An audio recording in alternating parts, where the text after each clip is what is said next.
dicho y habíamos tratado de introducir que una, un macizo es algo así como su roca intacta más otros. Esos otros básicamente tienen que ver con la juntura y la condición de estas que une, digamos, por decirlo así, un bloque con otro. Eh, la roca intacta habíamos visto que era como tratar de sacar una muestra de una roca tal como se había formado, o sea, su génesis tenía que ver con cómo tratábamos de sacar esa roca que estuviera dentro de discontinuidades. Y por ejemplo, una roca que se deposita de manera horizontal, o bueno, subhorizontal, se deposita de manera, por decirlo así, laminar, eh, se deposita laminarmente, eh, generando distintas capas, y eso por supuesto va a influir en su anisotropía. Los granos de una roca del tipo granito van a hacer que esa roca tenga un comportamiento más, ya que todos los cristales que la forman tuvieron tiempo para cristalizar dentro de esa roca. Y bueno, por lo general estamos hablando de una roca que no ha sido sometida a algún proceso eh, de erosión, ¿ya? Pero hoy día, como les decía y le adelantaba un poco la clase pasada, vamos a tratar de introducir esa otra parte que nos falta, que son básicamente la condición de la junta. Eh, sí, este no es un tema cerrado, ¿ah? Es un tema que, por ejemplo, las clasificaciones macizos rocosos, que todos conocemos, eh, son, digamos, los comunes, pero les digo que no es un tema cerrado en el sentido de que particularmente alguien puede desarrollar su propia clasificación de macizo rocoso en función de lo que a esa persona le interesa conocer de esa roca en particular. Ya, estoy hablando muy general, por lo general eh, sí se respetan y se ocupan los sistemas de clasificación normales, por así decirlo, pero hay muchos más, y de hecho, bueno, el semestre pasado di una tarea para que investigaran cuáles más había. Hay un montón de otras clasificaciones, de hecho, es tan así que, por ejemplo, dentro de una misma clasificación van actualizándose las versiones, digamos, que tiene esta actualización, o sea, por decirlo así, hay una versión 1.0 y una versión 2.0 de la y que cada cierto tiempo se actualiza ese paper o eso que da origen a esa clasificación, y esto es así. A medida como se van tomando más datos, esto se va actualizando, pero ya estamos, digamos, en un estadio del conocimiento donde esto está más o menos instaurado y se ocupan básicamente las mismas clasificaciones en todos lados. Así que les digo, esto, si bien, como les digo, no es muy difícil desde el punto de vista matemático o físico, sí les va a dejar mucho en el sentido de introducirlos a algo que quizás no habían escuchado. Me imagino yo que no habían escuchado. Ya, entonces como clasificación del macizo rocoso, eh, bueno, lo primero es que hay distintos tipos de macizo, ¿ya? Esto sería el Gran Cañón, por ejemplo, en Colorado, y acá tenemos el Cerro de la Campana en Valparaíso, ¿ya? Son dos tipos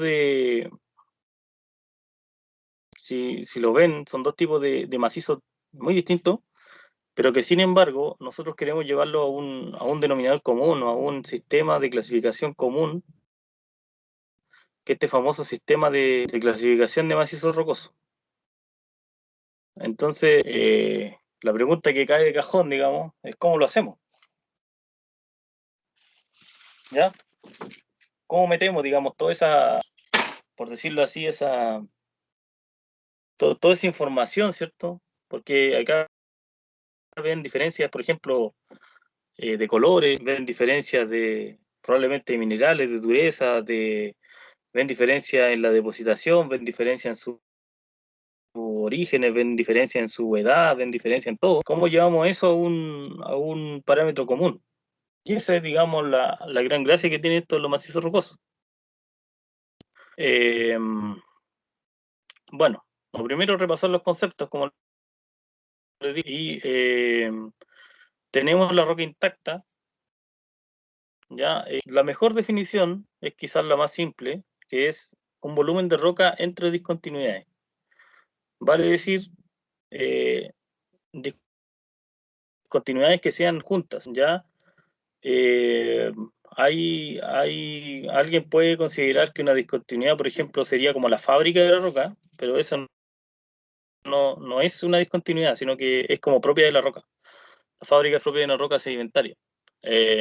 Discontinuidad, estoy hablando de, por ejemplo, fallas o discontinuidades, pueden ser de hecho de cualquier tipo, pero lo importante es, o sea, que esa discontinuidad se mueva, digamos, al menos una decena de metros y que no haya una discontinuidad horizontal que la corra, porque eso ya nos llevaría, digamos, a que estaríamos en otro sector geotécnico, ¿cierto? Bueno, las discontinuidades, como les digo, son las fallas, las diaclasas, los planos de equilibraje, juntas, John Grant, etc. La, eh, no sé si manejan el concepto de fallas en roca. Si alguien me puede ahí ilustrar.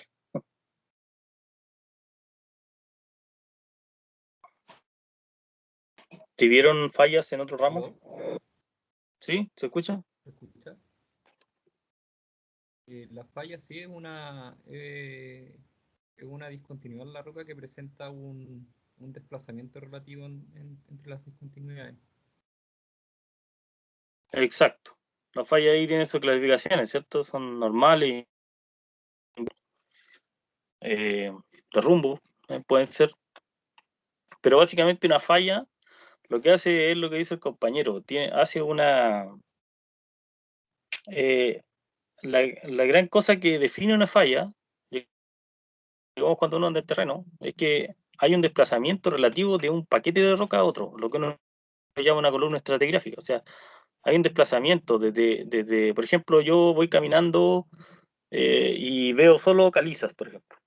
Y hay un contacto entre calizas, por ejemplo, y andesitas, y ese contacto en todo momento, por ejemplo, va, no sé, a mi, va a la altura no sé, de la mitad de la caja. Llega un momento donde no sé, de ese metro, tengo que la caliza, por ejemplo, la veo, ese contacto entre caliza y andesita, lo veo saltar 50 centímetros, y ya no está a un metro del piso, sino que está a un metro y medio, así, y notoriamente, digamos, desde un punto a otro puedo verlo. Y eso es una falla. Ese desplazamiento que se produjo ahí eh, fue un fallamiento que hizo que un paquete de roca se desplazara con respecto al otro. Y esa falla puede ser, incluso hasta pueden ser centímetros, o esa falla puede ser en sí, digamos, un sector. O sea, esa falla puede tener, por ejemplo, 50 centímetros de ancho, un metro de ancho, 2 metros de ancho, o lo que llamamos la clase pasada, ¿cierto? Con ese, no sé si lo recuerdan, pero en ese plano que mandaron, que es posterior a la depositación de los minerales, también puede hacer que eso salte verticalmente. O sea, la depositación de ese dique puede generar un desplazamiento, ¿ya?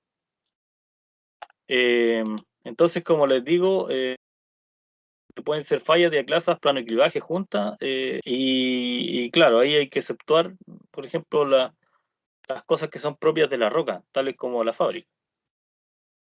Ya, bien ahí, el compañero Gonzalo Urrutia. Ya, esto es más o menos, se ve bien aquí y se entiende bien también que esto sería como la roca intacta, el volumen de roca que está entre las continuidades, ¿cierto? Y las discontinuidades son estas que se ven así como subverticales o... ahora pregunta, ¿el espaciamiento en esta foto es homogéneo? O sea, ¿es parecido o no? ¿Qué creen ustedes? ¿Alguna ahí, una dedocracia? Francisca Pérez.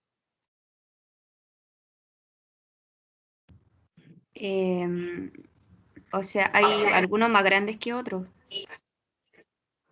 Exacto, hay unos más grandes que otros, ¿cierto? Hay diferencias. Ahora bien, bueno notar eso, que si bien, por ejemplo, en muchos sistemas de clasificación, uno dice ya espacial, y uno le designa un número del espaciamiento, por ejemplo, acá, no sé, pues uno podrá decir, están espaciados, qué sé yo, 50 centímetros. Eh, También hay que considerar que eso no es parejo. O sea, lo único que uno tiene aquí parejo, y eso sí que se mantiene más o menos parejo, es el rumbo y el manteo. Ya también vamos a incluir esa anotación, el rumbo y el manteo de la discontinuidad. Vale decir, es más o menos paralelo a este plano. De hecho, eso se puede medir. Yo lo que puedo hacer es venir acá y medir el plano, ¿sí? Digamos, poner una red estereográfica, una red de Schmidt, y decir, este plano se parece mucho a este plano y por lo tanto pertenecen a la misma familia de discontinuidad. ¿Ya? No sé si manejan el término de rumbo y manteo. Alguno por ahí que... No, profe, no identifico ese término. Ya, me he topado con que no lo manejan, ¿eh? Pero bueno, de matemáticas, digamos, elementales, uno sabe que un plano se puede medir, ¿cierto? Eso tiene que ver con álgebra lineal, con geometría, digamos, el plano, euclidiana. Eh, Ahora, si bien es cierto, los matemáticos, digamos, o de manera matemática, un plano, por ejemplo, ¿cierto? Se puede medir mediante una... ¿Alguien puede decirme cuál es esa ecuación?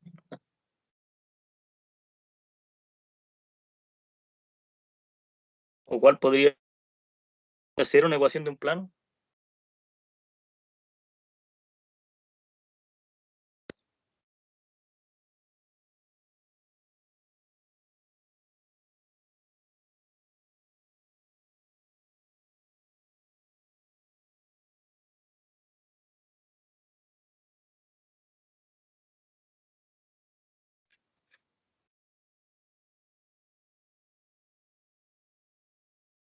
Profe, no me acuerdo cuál era la ecuación del plano, pero me acuerdo que se definía con un punto y el vector normal al plano. Eso se podía definir. Ya, eso era un álgebra vectorial, ¿cierto? Bueno, digamos, en el plano bidimensional, una recta se define cierto, por una ecuación, que es y igual a mx más n, o algo como eso, ¿cierto? Son dos términos, y eso a su vez es un plano infinito en el eje que no estamos midiendo, digamos, que es el eje z. Cuando uno pasa digamos, a un plano que está, pasaría algo así, y aquí voy a carrilear, pero debe ser algo así como ax más bi más cz más d igual 0, ¿cierto? tendría una variable más que en un plano.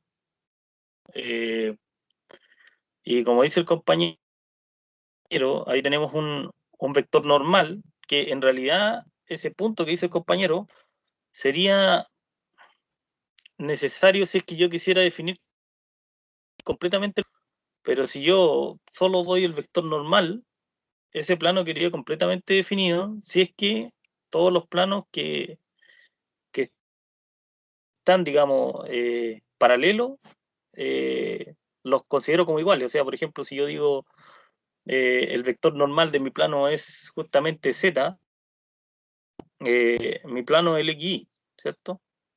Si es que yo considerara que todos los planos XY son iguales, independiente que estuvieran situados, no sé, pues en 0,0,0 o en 10,10,10 o donde fuera, todos esos planos serían iguales, ¿cierto?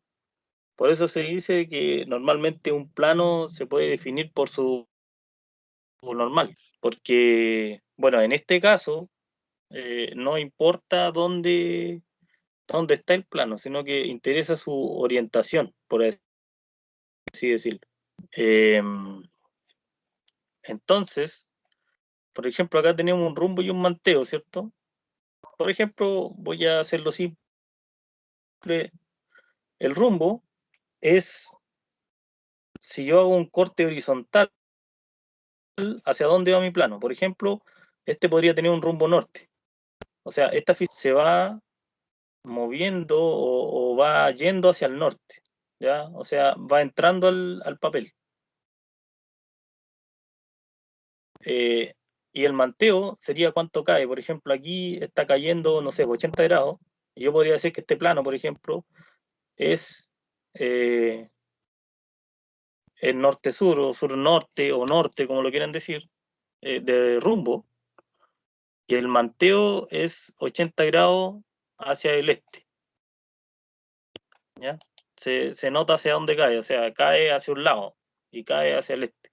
Y con eso también tengo definido un plano. ¿Ya? Esto se puede ver más gráficamente en la red de Schmidt. Quizás en la próxima clase veamos algo de red de Schmidt. Porque una forma de notar es justamente, como les digo, con rumbo y manteo. Y otra forma es, como dice el compañero, con la normal. ¿Ya? También la normal la puedo notar en la red de Schmidt, y una concentración de normales quiere decir que tengo una familia de juntas o un set de juntas. ¿Ya? No sé si entendí muy bien, pero quizás con los ejercicios numéricos se va a entender un poco mejor. Pero básicamente una discontinuidad es una falla, una diaclasa o algo más.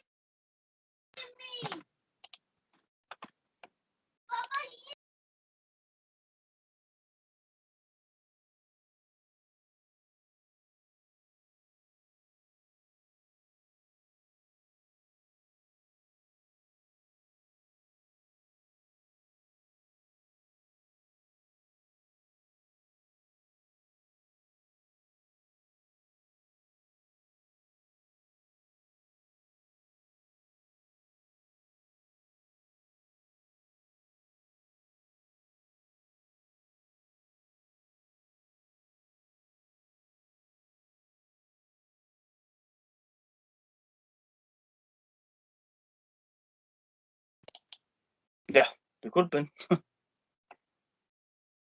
¿Están? Profe, Sí, profe. Ya. Vale. Entonces lo que hemos dicho es que la roca intacta más las discontinuidades básicamente es lo que genera, digamos, el macizo rocoso. ¿Ya? Ese es nuestro concepto como fundamental en este momento. Entonces, vamos a introducir cierto sistema de clasificación.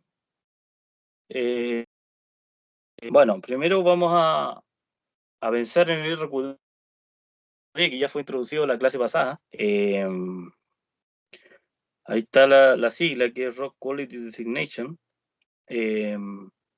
introducido en el 67. Si se fijan, es el más antiguo de todo. ¿Ya?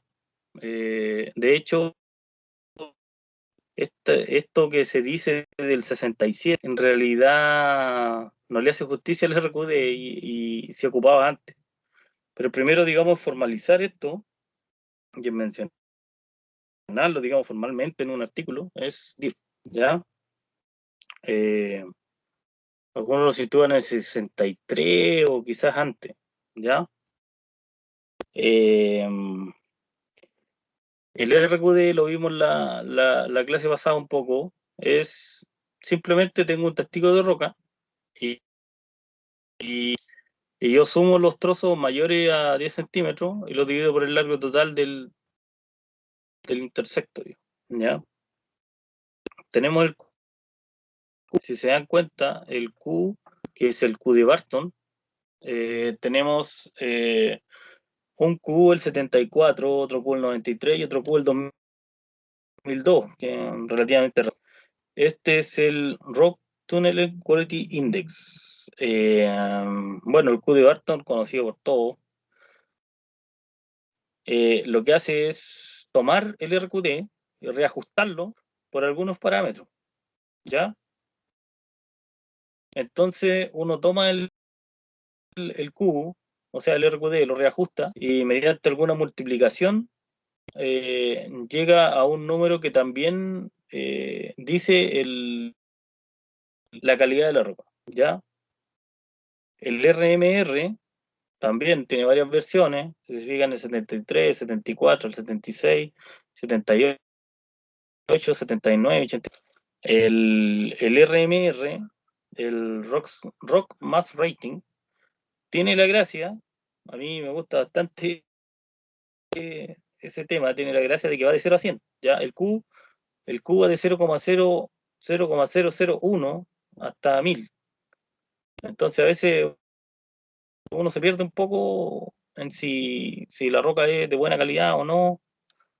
Bueno, pero por cierto es muy útil el Q para el tema de túneles. Hay unos gráficos, unos métodos gráficos que son para calidad de la roca, digamos, el túnel el máximo que se puede construir con respecto al Q. Y es bien bueno, pero como calidad de roca, eh, eh, me gusta más el RMR porque es una clasificación que va entre 0 y 100, digamos arbitrariamente, o no tan arbitrariamente, si ustedes lo quieren decir así, pero va de mala ¿ya? O excelente, ¿ya? Entonces es una especie de número que va, permítame la expresión, como en porcentaje. O sea, de 0% que es muy mala hasta 100% que es buena. Ya notar que todo está ahí. Bueno, ahí seguimos el MR, el famoso y llamado por nosotros Mr. Mister. El Mr. Mister va entre 70. Hay varias versiones, como les digo, entre 77, el 84, el 90, el 94, 2000. Y es una modificación en realidad del RMR que introduce algún otro parámetro y que mide nuevamente, mide más o menos lo mismo, pero fue generado y fue concebido para el caving, para la minería del caving. Entonces, como fue concebido, digamos, para eso, hay algunos factores que tienen más que ver con este efecto del caving. Ahí lo vamos a ver, pero... y luego tenemos el GES, que es el Geological Strength Index, que es como un parámetro, pero que es netamente observacional. O sea, yo voy hasta un lugar y prácticamente observo y asigno un GSI. Tiene más que ver con la práctica, es bien... Lo bueno del GSI es que está bien basado como en la experiencia de la persona que lo aplica. Y el GSI no por eso es menos respetado, es bien pedir como tanto empíricamente como en los demás, digamos. ¿Ya?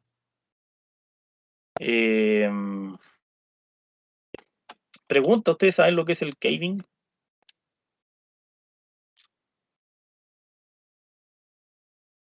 ¿Alguno? A ver, una dedocracia aquí.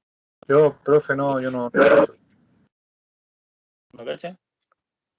A ver, un caving es el efecto caving o el efecto de hundimiento, ¿no? Es cuando se hace una labor minera, digamos, con la finalidad de hacer que toda la roca que está sobre esa labor se hunda, pero que se hunda de manera natural o cuasi natural. O sea, hay un efecto de hundimiento, que hay un efecto de la tronadura que uno hace, es un efecto bien interesante y es un efecto que hace que las minas, en particular subterráneas, bueno, no solamente existe en minería, pero hace en minería por lo menos, se ocupa como un caving controlado, por decirlo así, para que la roca que uno va explotando va simplemente, y eso por lo tanto hace que prácticamente el costo de extraer esa roca sea nulo. O sea, la roca solamente hace caving y cae. Lo que sí, obviamente que igual hay que aplicar tronadura, hay que aplicar controles del caving y todo el cuento, pero el proceso, digamos, el proceso más importante que genera que la roca se mueva hacia mi punto de extracción es el caving, que es el hundimiento. Ya esto, bueno, en otras áreas o en otras cosas, podría verse como una subsidencia. Ya, por ejemplo, si yo estoy haciendo un caserón muy cerca de superficie, un caserón es un volumen vacío de roca. Ya, si yo estoy explotando, por ejemplo, un sector y estoy generando un volumen vacío de roca, estoy a caserón abierto, ¿ya? Eso si eventualmente, si está muy cerca de superficie, puede generar una subsidencia, o sea que toda la zona que está sobre mi caserón caiga por el solo hecho de este efecto que llamamos caving. O sea que que este volumen vacío de roca haga que se generen grietas hacia arriba y ese material que está sobre mi caserón simplemente caiga y trate de rellenar el caserón que estoy haciendo. ¿Ya?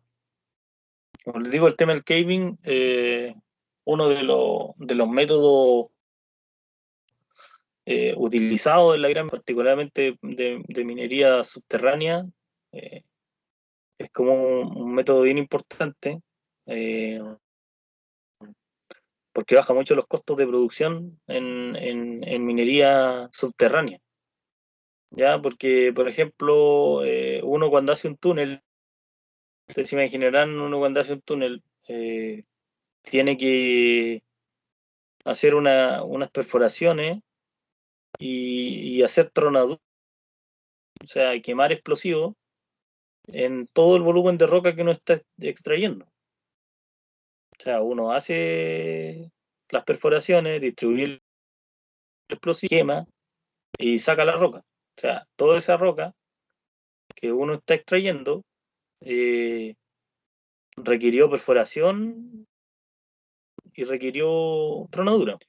Ahora en el caving cambia un poco el paradigma y uno gasta, digamos, un poco de explosivo para iniciar ese proceso de caving, como para gatillar ese proceso. Y la mecánica es que la roca va cayendo sola al punto de extracción. Hasta que uno, digamos, pueda. O sea, el caserón, este famoso caserón de caving está lleno hasta cierto punto y si uno extrae cierta cantidad, el caving no avanza y si no, no avanza y así, pero lo que está controlando el proceso es el caving. Entonces, por ser tan importante, digamos, como económicamente, se generó este indicador que es el MRMR, que mide, por decirlo así, voy a decir algo, pero mide la hundibilidad de la roca. O sea, mide, por supuesto, es una medida del macizo rocoso, pero también es una medida como de su hundibilidad. O sea, que tan proclive la roca, esa es más o menos la idea. ¿Ya? Bueno, vamos a introducir estos 5. Podrán, digamos, pelear conmigo con que el RQD no es un sistema de clasificación, pero yo lo voy a poner ahí igual, porque me parece que es importante el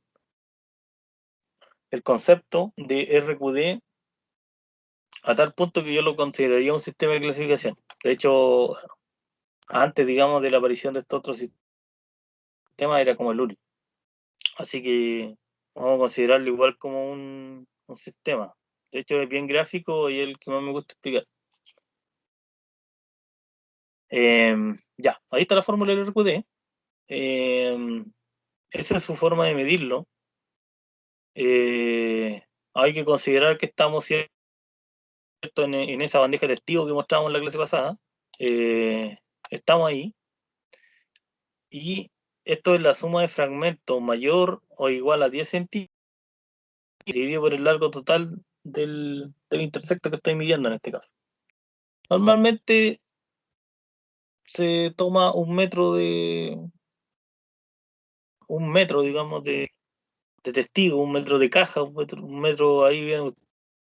Ustedes vieron las cajas que se van poniendo. Y se suman los fragmentos mayores a 10 centímetros y si eso da 56, bueno, será un 56% de RQD, ¿cierto? El RQD es un porcentaje. Bueno, las ventajas del RQD, por supuesto, sería su simplicidad, ¿cierto? Basta con medir los fragmentos mayores de 10 centímetros, mayores o iguales a 10 centímetros, dividirlo por el largo total y estamos, listos. Así que esa sería su simpleza. Una cosa que se le ha criticado mucho, se le critica, pero esto es así, es que es direccional. O sea, por ejemplo, yo estoy en un macizo rocoso que, supongamos, que tiene esta junta que le estoy hablando yo en el rumbo norte-sur, ya a 90 grados de manteo, o sea, es una junta vertical. Si yo hago una perforación para sacar roca, para sacar testigo vertical, ¿qué creen ustedes que va a pasar?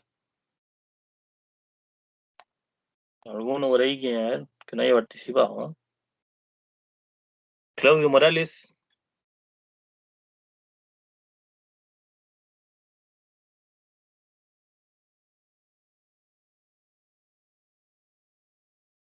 No está, si está, no está.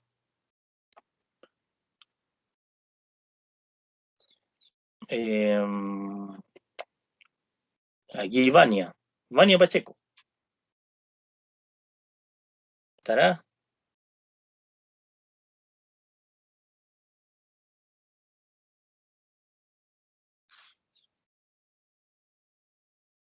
¿No está? ¿Gonzalo? Sí, ¿cómo era la pregunta? Por ejemplo, si yo tengo un macizo rocoso, ya, que tiene junturas o juntas que todas van, o la familia de juntas que yo estoy analizando, son norte, sur y manteo 90 grados, o sea, son verticales. Y yo hago una perforación vertical para sacar roca. ¿Qué crees tú que va a pasar con el RQD? Va a ser 0, ¿no? Parecido, va a ser 100. Ah, ya. Que va a estar ¿Por todo qué? medido, ¿no? No, va a estar todo intacto. Ah, ya. porque no ¿por qué? atraviesa ninguna discontinuidad.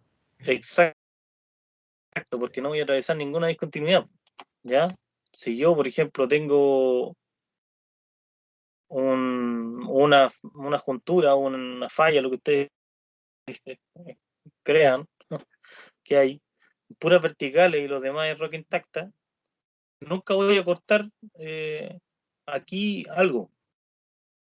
Entonces, sí tiene un fuerte componente direccional, ¿eh? Y eso hay que dejarlo claro. O sea, el RQD tiene un fuerte componente direccional. No es lo mismo, por ejemplo, sacar un testigo no sé, pues, en una zona donde tengo solo un set de juntas que van, por ejemplo, norte-sur y manteo 90, a sacar una que es la condición, digamos, más o menos normal, si que hay algo en la geología, que tengo 3 sets de juntas, o sea, que tengo, digamos, un sistema como cúbico, por decirlo así, o sea, tengo en todas las direcciones posibles, eh, llámese, por ejemplo, no sé, pues, norte-sur, este-oeste, tengo una junta, ¿ya? Lo normal es que tenga 3 familias de junta o al menos 2 familias. No es normal toparse con que solo tengo una familia junta.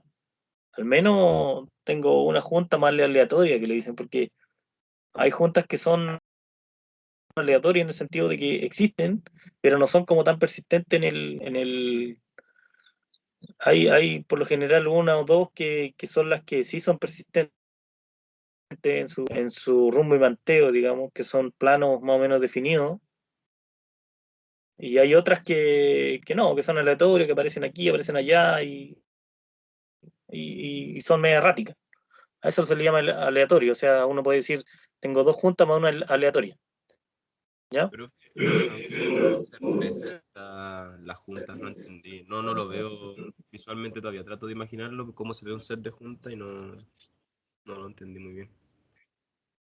Bueno, un set de juntas, como les digo, es un plano.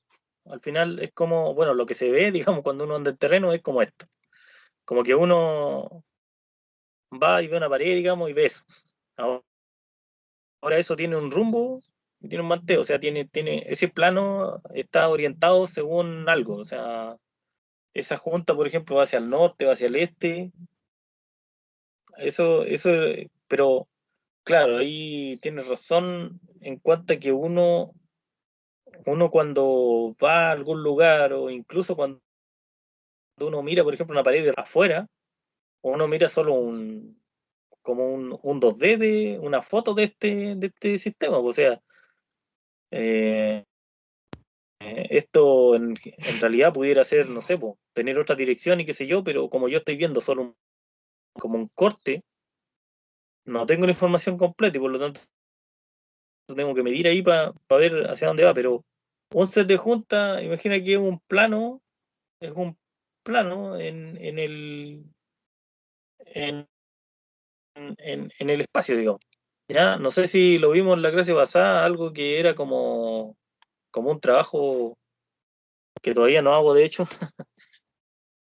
que es un trabajo como real que estoy haciendo para un productor minero y que justamente me presentaban algunos, o sea, pues, no eran juntas, pero sí eran estructuras mineralizadas, digamos. A ver, voy a mostrarlo para que eh,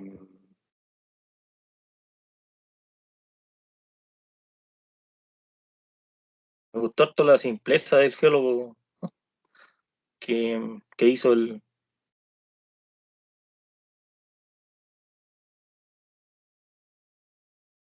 eh, ¿Están viendo eso, no? ¿Están viendo ese dibujo? Sí, profe. Por ejemplo, aquí la pregunta que plantea el compañero es como esto. O sea, por ejemplo, yo tengo una beta, ya, una beta no era junta, pero ya, eh, la junta se denotan igual. Por ejemplo, tengo una beta. ¿Cuál? Aquí viene la pregunta al compañero. No me acuerdo cuál era su nombre. Bueno, pero ¿quién preguntó cuál es el rumbo de esta beta? Esa beta que dice beta polvorín. Rumbo este, profe. ¿Cómo? ¿Rumbo? El rumbo sería noreste, ¿o no? ¿Noroeste? Sí. No, noreste. No, pues el este queda para la derecha. Noroeste. Noroeste, ¿cierto? ¿Cierto? Como que se propaga ahí en ese cuadrante, digamos, 45 grados hacia la izquierda, por decirlo, ¿cierto? O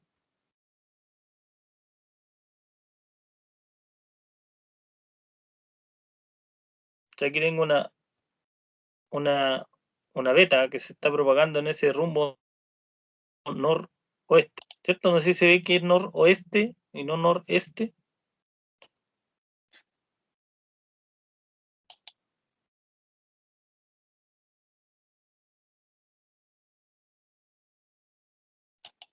¿Se ve o no? Sí,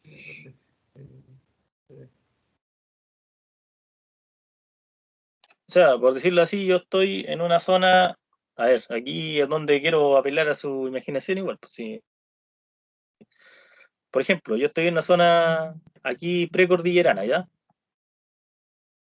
Al este, ¿qué encontramos en Chile? ¿Qué hay al este? La La cordillera. cordillera. La cordillera de los Andes, ¿cierto? ¿Ya? Al oeste, ¿qué hay? El mar. El mar, ¿cierto? Y era costa. ¿Ya? Al norte está el norte, ¿cierto? Antofagasta, qué sé yo. Mirando hacia el norte. Perú, ¿sí? Y al sur, bueno, Antártica, qué sé yo. ¿Sí? Entonces yo, por ejemplo, si voy hacia este lugar, ¿ya?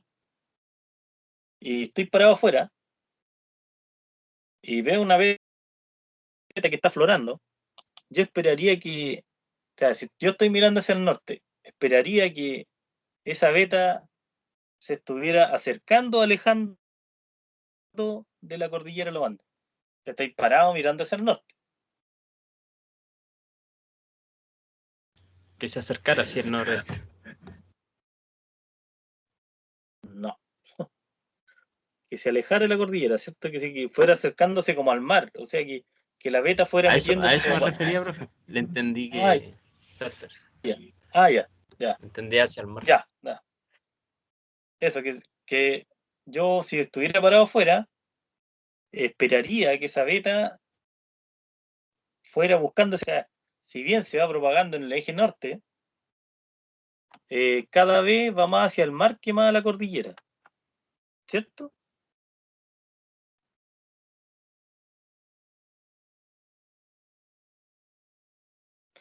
Entonces eso es el rumbo. ¿Hacia dónde va? Va hacia va hacia va, va de mar a cordillera, va de cordillera a mar, va de norte a sur. ¿Cómo va? ¿En qué ángulo va? Ese es como el rumbo. ¿Ya? Como les digo, matemáticamente se define como un plano. O sea, que el manteo sería como mantener la horizontal constante y ver hacia dónde va el plano. Eso sería el manteo. Y o sea, el rumbo. El manteo sería como ver hacia dónde cae, o sea, dónde está la dirección de máxima caída de esa, porque también hay un manteo aparente. O sea, yo, por ejemplo, si miro el manteo norte-sur, no es lo mismo que mire el manteo, no sé, noreste, ¿ya? Pero obviando esas cosas, eh, digamos de manera práctica, uno esperaría por ejemplo, si yo voy a este lugar, a esta mina, esperaría ver una de cobre ya, con minerales de cobre, que vaya hacia la cordillera. ¿Por qué? ¿Y por qué les digo que sería lo único que esperaría? Porque si ustedes se dan cuenta aquí, prácticamente todo lo que marcó el geólogo es noroeste, ¿cierto? Aquí marcó una beta que le llamó beta este, ¿ya? Esa beta este, beta central, beta oeste y beta polvorín, pero si se dan cuenta, todos son noroeste. No sé si se ve. Sí, profe. Son paralelas. No, lo estoy observando. ¿Cómo? No. Que eso depende netamente desde dónde lo estoy observando. ¿Cómo voy a orientar como el plano? No, pues, o sea, este plano está con orientación acá. O sea, estas rayas dicen que son norte y estas rayas dicen que tienen una cota este.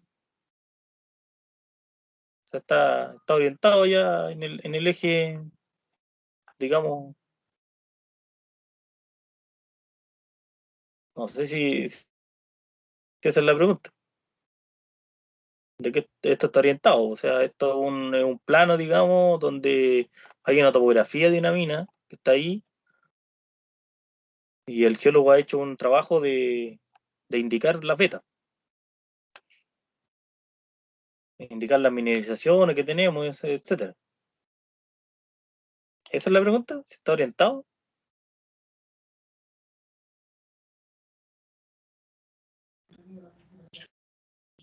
Sí. Ya, entonces, pregunta. ¿Ustedes creen, así abuelo pájaro, que podríamos decir que todas estas vetas que indica el geólogo, que es la beta polvorín, la beta oeste, la beta central y la beta este, pertenecen al mismo set, o sea, a la misma familia? ¿Qué creen ustedes? ¿Podríamos así? Yo creo que sí, porque aparte las alteraciones o mineralización que se indican ahí siguen la misma orientación de las vetas también. Tienen el mismo rumbo, por eso se ha aparecido. Exacto, exacto.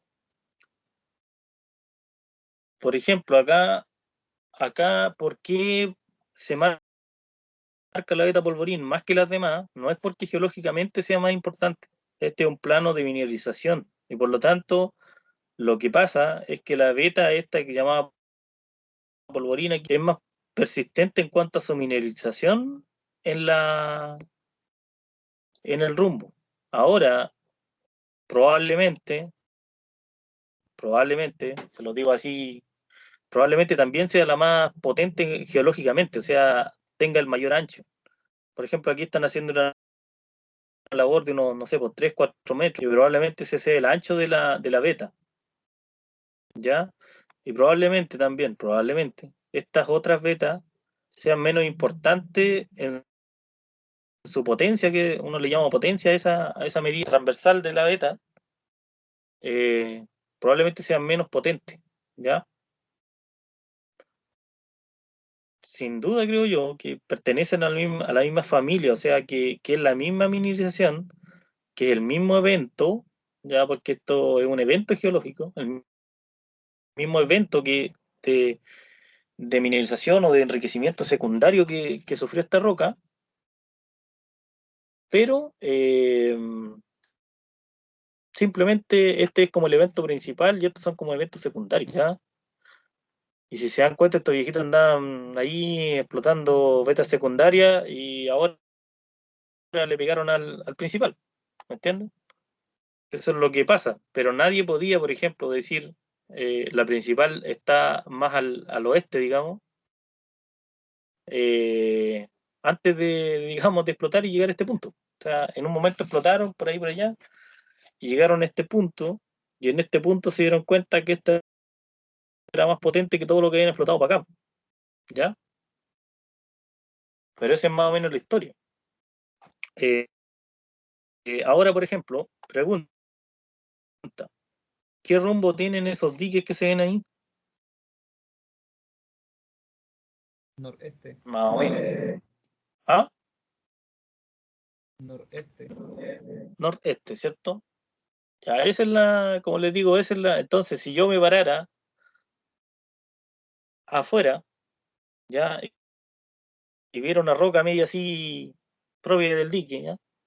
Una roca medio coítica así, con fenocristales, una matriz media negra así, media máfica, y, y me para afuera, y ese evento va acercándose a la cordillera. Yo esperaría que esos fueran los diques, ¿cierto?, que tengo abajo, ¿ya? Ese es más o menos, en resumidas cuentas, la geología de lo que me están indicando. O sea, tengo vetas que son noroeste y que están cruzadas por un evento, ¿ya? Por un evento de dique, que probablemente mueve esta cuestión verticalmente, que son noreste. Por lo tanto, aquí tengo una especie de desplazamiento, pero básicamente tengo dos eventos. Pues tengo mineralización, que es noroeste, y eventos secundarios, que son diques, que son noreste. ¿Se entiende? Esa es como la forma de ver en terreno esto. Como les decía yo, quizá no sea la forma matemáticamente más correcta, eh, pero el rumbo y el manteo es lo más ocupado, por lo menos en minería y quizá en otras áreas también. Porque, claro, yo digo, por ejemplo, yo al traspasar información, yo les digo a ustedes, encontré una veta norte-sur, ustedes van a saber que esa veta se dirige al norte. O sea, si yo me paro mirando al norte, se propaga en dirección, que es lo que interesa al final. ¿Ya? Y si es subvertical, significa que va vertical hacia abajo. Yo te digo, no, si es subhorizontal. Chuta, es prácticamente acostada en ese eje. O sea, es una. Se puede también decir. Eh, pero como le digo, este tema de los planos hay que ponerse de acuerdo. Cuando uno habla de juntura, el tema cuando uno habla de junta es que habla de planos. Cuando uno habla de planos, tiene que ponerse de acuerdo de cómo denotar esos planos. No nos vamos a ceñir a la notación a X más BI más CZ más D igual 0 en esta ocasión, pero nos vamos a seguir al rumbo y el manteo. Porque si yo, por ejemplo, también, pues, quizás también lo haga, pero si yo digo la normal al plano este, alguien tendrá que imaginarse que ese plano es norte-sur, ya no es tan directo, digo. Ahí se entiende, o sea, si yo hablo de la normal, o sea, la normal al plano será muy, eh, digamos, simple matemáticamente hablando, en el sentido de que yo con un vector defino un plano, o sea, con tres números defino un plano, pero así visualmente no es muy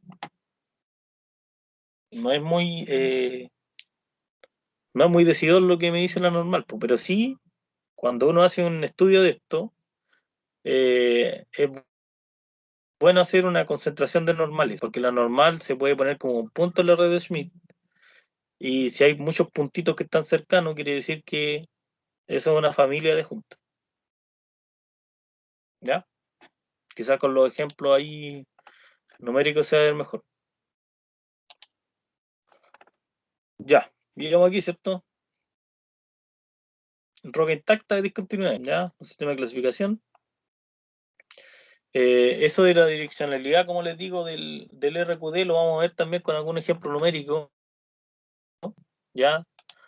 Pero como les digo, esto es así, o sea, lamentablemente no, yo creo no existe alguna forma de eliminar eso que teníamos asumido, que yo la clase pasada de hecho se los indiqué, de asumir que la roca es continua, homogénea, isotrópica, lineal y elástica. O sea, esas son nuestras premisas, digamos, en todo momento, ¿ya? Eh, y prácticamente toda la teoría de mecánica de roca, o al menos de este curso, eh, se basa como en eso, ¿ya? Pero como les digo, el mundo no es, el mundo no es continuo, lineal, homogéneo, isotrópico, ni elástico, sino que pasan otras cosas, pero por algo existe la teoría, porque funciona. El RQD inicialmente fue pensado para rocas ígneas, ¿ya? Es por eso que a veces cuando, no sé si la clase pasada les mostré una caja de testigos que tenía mucho barro. Eh, claro, lo que pasa es que el RQD en roca ígnea funciona mejor porque no hay, básicamente el barro que uno puede sacar es de falla o es de alguna juntura importante, no sé, de algo, básicamente falla, pero no está pensado para algunos tipos de rocas media extrañas, si lo dicen así, ¿ya?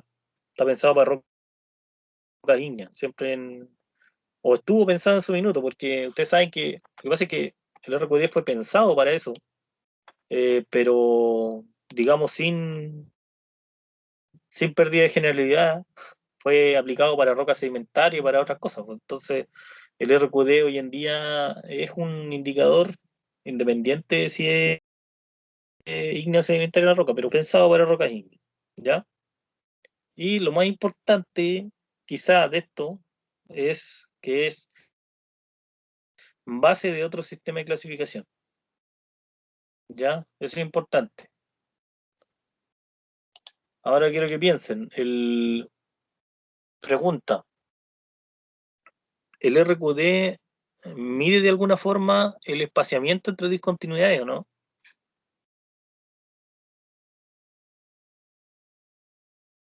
No, creo que solo mide la calidad de la roca. Ah, profe. ¿No? ¿Quién dice que sí y quién dice que no? A ver. Yo creo que sí, profe, porque esas unidades que van en la otra dirección, ¿Cómo? esas son las discontinuidades que van en la otra dirección de donde yo estoy sacando el testigo. Ya. Ya me gustó eso. ¿Alguien que diga que no mide eso? ¿Que no mide el espaciamiento entre discontinuidades?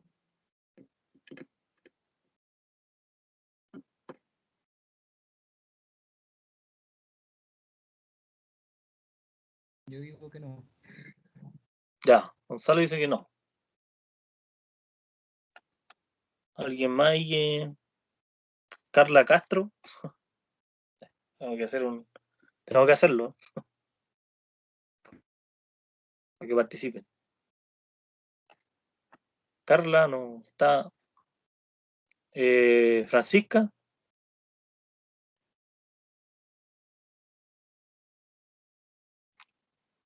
Francisca Pérez. ¿Cuál era la pregunta, profe? Si es que tú crees que el RQD mide el espaciamiento entre discontinuidades.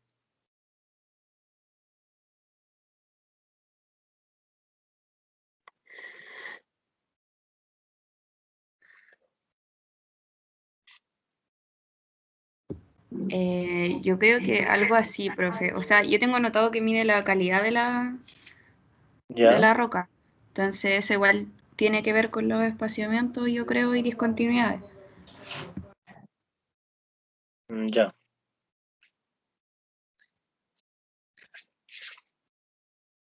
A ver, otra opinión más a ver. Ricardo Fuentes.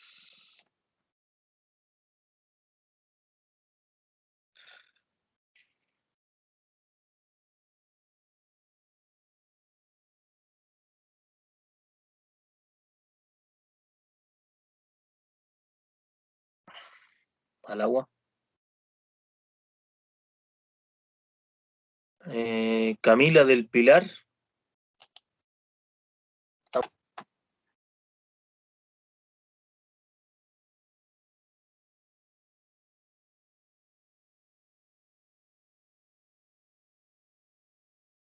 No está.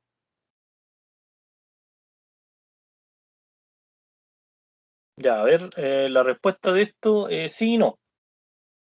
Sí y no. ¿Por qué? Si yo... el espaciamiento entre discontinuidades es, por cierto, un número que la distancia entre dos planos, ¿cierto? Y la distancia entre dos planos se entiende que es la distancia mínima que hay entre dos planos. O sea, por ejemplo, si yo digo que tengo una discontinuidad que es norte-sur, que es vertical, eh, y tengo una distancia de 50 centímetros, bueno, cada 50 centímetros tendría un plano vertical, ¿cierto? Ese es más o menos la idea, ¿ya? Pero, si bien, cuando yo tomo el RQD y, por ejemplo, hago un sondaje inclinado, por ejemplo, 45 grados, no tengo el número del espaciamiento propiamente tal, ¿ya? Que es medido, en este caso que le estoy dando, en la dirección X, o sea, en la dirección este, lo tengo de alguna manera en otra dirección, ¿ya? Entonces, si bien no mide exactamente el espaciamiento, sí es un indicador de este, porque de todas maneras tengo, no sé, voy a pegar un carril, en vez de ser 50 centímetros, van a ser 71 centímetros, eh, pero regulares. Entonces, de todas maneras me está dando me está dando un indicador de la persistencia en esa dirección que estoy midiendo, ¿ya? Entonces, como le digo, sí, no, pero de todas maneras se considera, en la literatura se considera, que el RQD sí mide el espaciamiento entre las discontinuidades, ¿ya? O sea, si bien no lo mide, como les digo, exactamente, sí lo mide indirectamente, ¿ya? No sé si se entendió la idea. Sí lo mide directamente, o sea, indirectamente, pero no da el número exacto, obviamente. Ahora, ¿cuál es el más allá de eso? La crítica que se le hace no es tanto porque no mida el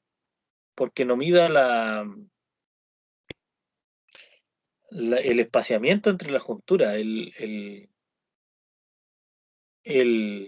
La gran crítica que se le puede atribuir, y que es corregida con el cubo, es que no mide la condición de esa juntura. O sea, el RQD nunca mide si esa juntura que estoy yo observando es plana, es rugosa, tiene agua, no tiene agua, está rellena, no está rellena, no sé, pues está en una condición, digamos, activa, o está en una condición, no está, digamos, cargando.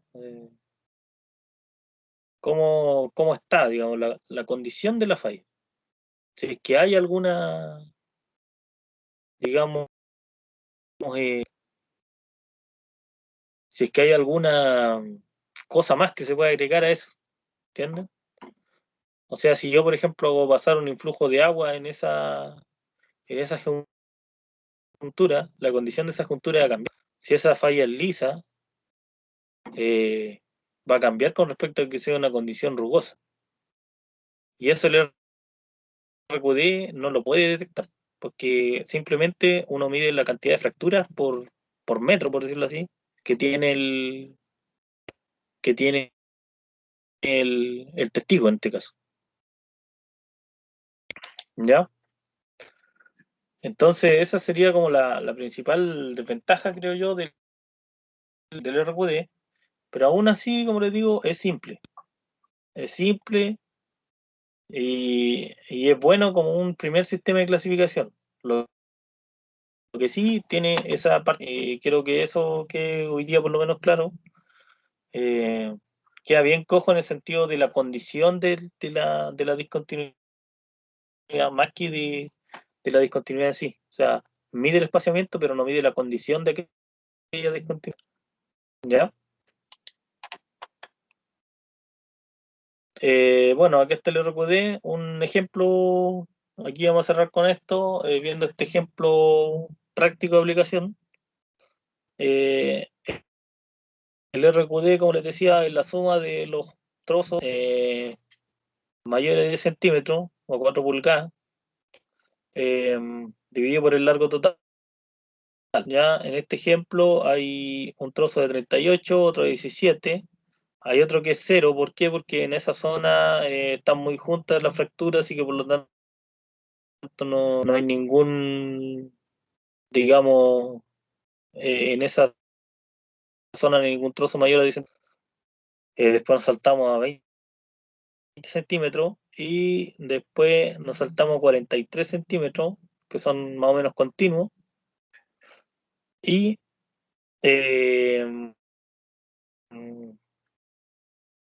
el largo total es de 200, ¿ya?